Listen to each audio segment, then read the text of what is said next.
The ego is the system that runs your sense of self. It is made out of thought patterns, emotions, and behavioral loops, and the stories that try to hold it all together. Left unchecked, it creates endless existential searching, chronic disconnection, and the persistent sense that something is wrong. The goal of my videos is clarity, to see your identity and its contradictions for what they are, named precisely, to finally understand what it is that we're all running away from. Emptiness feels like the ultimate existential realization, that once you have seen that there truly is no reality at all, and everything is imagination of the mind, you finally come to a close sense of ultimate reality. From this frame, nothing starts to become like the ultimate expression of God, as if God Himself is the ultimate force of nothing at all, or as if He is the one that doesn't exist and is therefore governing everything in reality. As paradoxical as it might seem, there's a lot of ways you can logic yourself into this position. The classical tale we have is the ship of Theseus. If you have a ship with a ton of different wooden planks, and you call the entirety of the ship of Theseus, how many of these planks can you replace until you are ending up with an entirely different ship? Do you need to shift 50% of its materials to make it into a different ship? And if you just replace 10%, is it a different ship?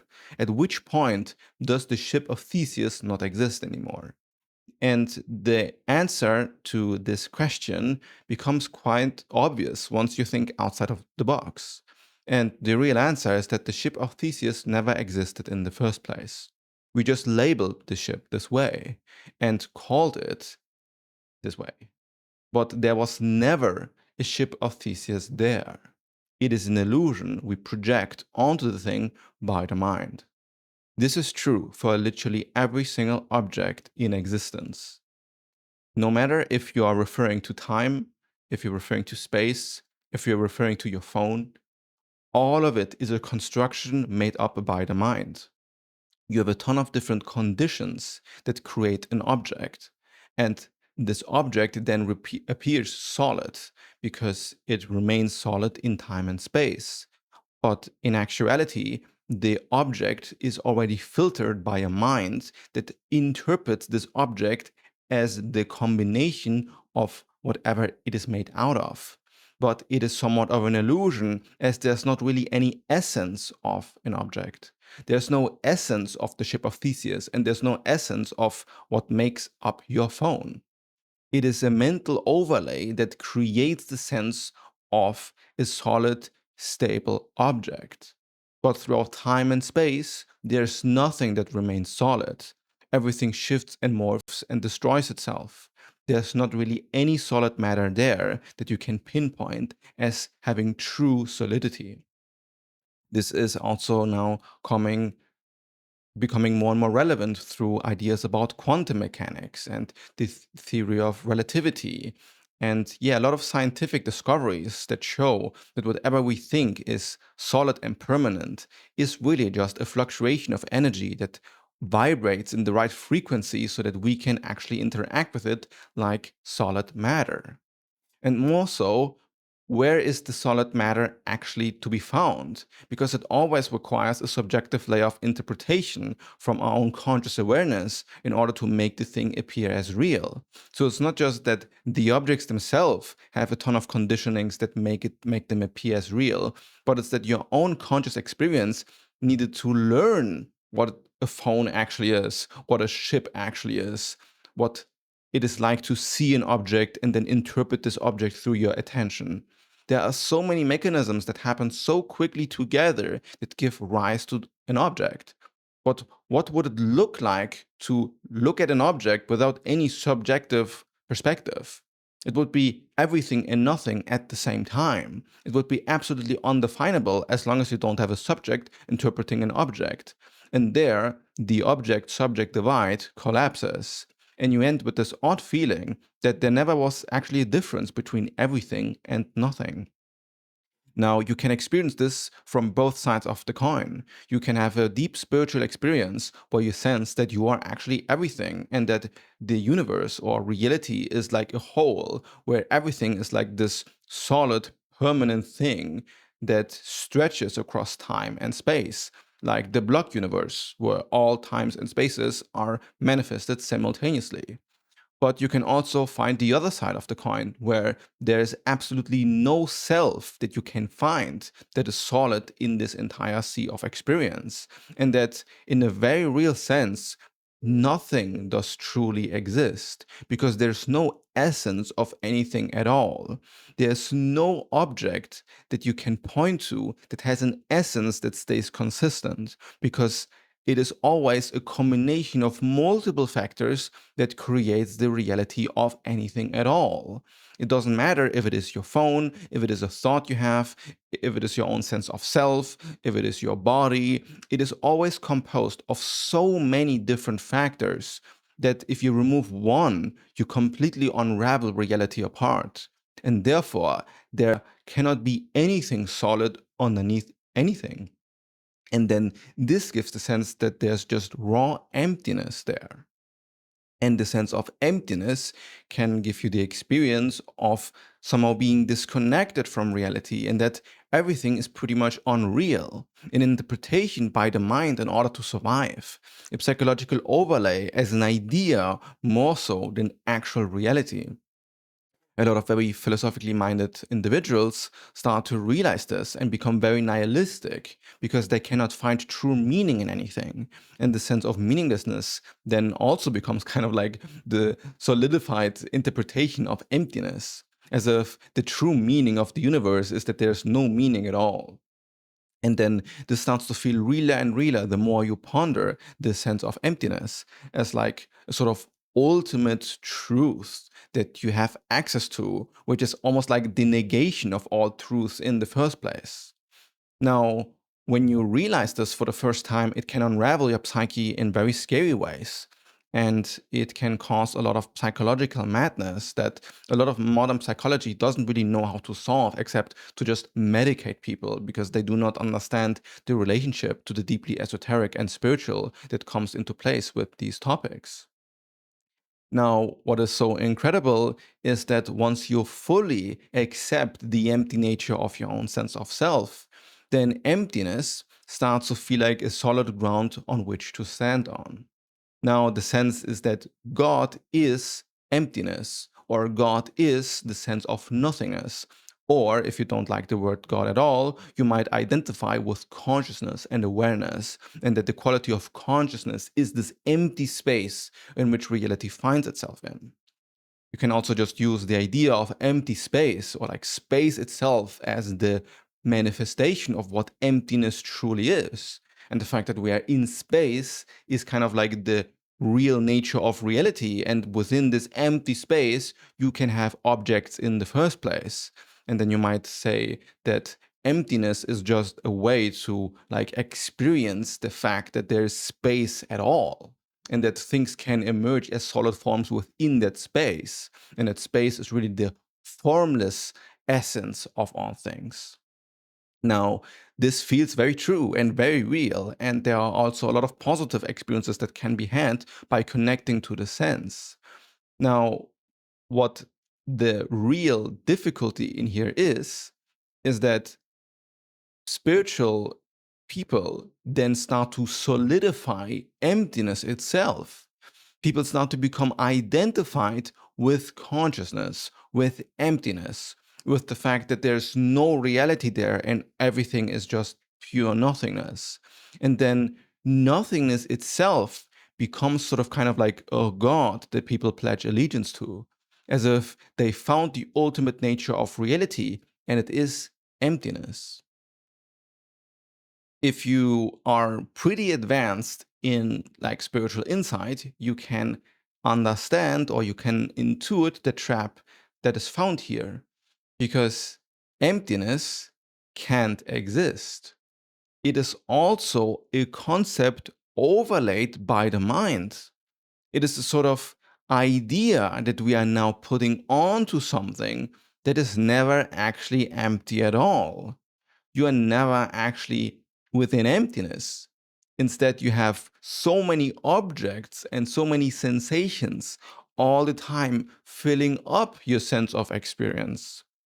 You are not experiencing emptiness whatsoever, but fullness in equal measure. So people start to become attached to the idea that reality doesn't exist, that everything is unreal, and that consciousness is like this floaty thing of space that they are occupying in, or they are it in some form. And what you're actually doing is you're solidifying emptiness. You're making awareness and consciousness into the ultimate nature of reality, which is the exact opposite of what true nothingness would be. Because if there's nothing there, there's nothing there to even solidify. You cannot ratify emptiness as the ultimate nature of reality without making it into a something. Like, if the nature of reality is nothing and everything in equal measure, then you cannot make emptiness the ultimate ground of everything, or everything the ultimate ground of everything. Like, the labels themselves need to collapse. And only once you collapse these labels within your own awareness, you are actually in contact with no self, or the true nature of existence without any ground. And all of this might sound like interesting philosophy to you, or like very abstract thinking, if it is just in the realm of thought, or if it's just fun content for you to watch.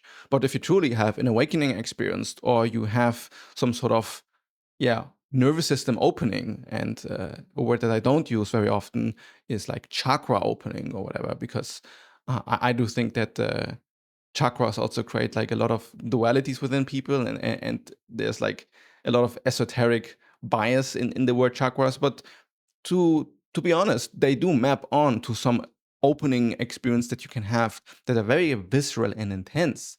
And once you are confronted with an opening of some sort, then all what I'm saying here is not philosophy at all. It is the most urgent and existentially important work you could possibly be doing in your life. It is not fun. It is not something to just ponder in your mind and wonder, oh, maybe reality is everything, maybe reality is nothing, maybe I exist, maybe I don't exist. It becomes a question of life and death. It is an existential matter. And in a very deep sense, emptiness is almost like the final boss of the ego. Because even though it can dissolve its own structure to a significant degree, it will always end up in the sense of emptiness. And then emptiness becomes like the last, or one of the, yeah, remaining identification mechanisms of the ego. Like, yeah, I might not exist as a solid self, but I know that I am nothing at all. Or, oh yeah, there is not really a real reality here. Everything is an illusion of the mind, and therefore reality is an illusion. And then at the same breath, you solidify the illusion as like the ultimate thing. And therefore you never fully empty out because you cling to the concept of the illusion. And to ground yourself into actual reality, well, you have to experience the fullness of what it is like to be a thing. And the fullness, what it is like to be a thing, doesn't feel empty. It actually feels quite raw. I would say that the deeper you realize the true nature of existence, the deeper you come into your own body, and the more you are going to feel your own body. The rawness of what it is like to have any sensate experience at all is a much deeper understanding of your own existential conundrum than trying to imagine a sort of empty reality somewhere else where you're kind of start to lose your own mind into consciousness or whatever. Now, it depends on which state you are at, right? Because it is kind of like a spiral, and this is not like some sort of advice about what you should be doing or how you should think in the next like coming months, because every person has like their own ego architecture and finds themselves in a different part in their journey, which I can assess quite specifically in my ego architecture audit, which you can find in the link in the description. I can assess where people find themselves in the journey, and it is important for you to know, just for your own sense of well-being, in order to not kind of like take anything that I say and make it into like your new like main points to work on, because maybe for you, you are actually still quite in solid reality and you believe that reality is just completely fully real, and you have not realized to the extent that everything truly is an illusion, and emptiness and nothingness truly is the nature of reality, or is the nature of the self, or is the nature of the universe, or God, or emptiness. And the extent to which this is true is often what opens people up to all of this like existential nervous system work. But then at some point in this path, you kind of have to notice when you are solidifying emptiness itself, and when the like roadblock to the solution is to notice that you need to come back to your body, and you kind of have to solidify in some sense your own conscious experience again as something real and mattering. And I would actually go beyond that and say that consciousness is really what emptiness is, or consciousness is the thing that is nothing at all. It doesn't really exist. It is also kind of like the overlay that we put onto things, and then we call it consciousness. But then scientifically, we keep wondering, why do we not find it? Like, why can we not really measure it? And I would argue that in a meaningful way, consciousness doesn't actually exist in the way we think about it. Like, whatever consciousness is pretty identical to what we call physics, or what we call math, or what we call reality itself. And it's not because I'm saying that I have the like sight of like the ultimate truth and I can see that consciousness is the ground layer of reality. It's more so the fact that whatever we are calling consciousness right now is indistinguishable from reality. We cannot distinguish it.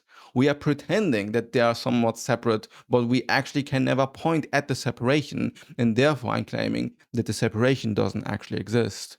All there is reality. And the subjective overlay that we put onto things, the way we are filtering things through our own delusions and or misinterpretations of what we see, is then what we call consciousness, which, to be fair, has importance and is a like a good word to talk about like optical illusions and different perspectives and different modes of perception and stuff. Like, there is real value in the word.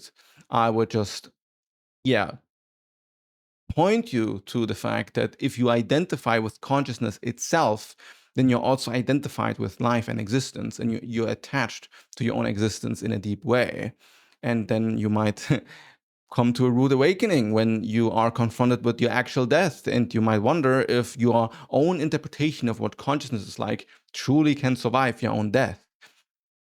If existence is what is fundamental, and there truly is just like this conditionings that keep evolving through the combination of so many things, then whatever you're calling consciousness is not that much different from the ship of Theseus, and more like an overlay of something that is much more complex and made out of millions and millions of different parts that can also not be the ground of actual reality.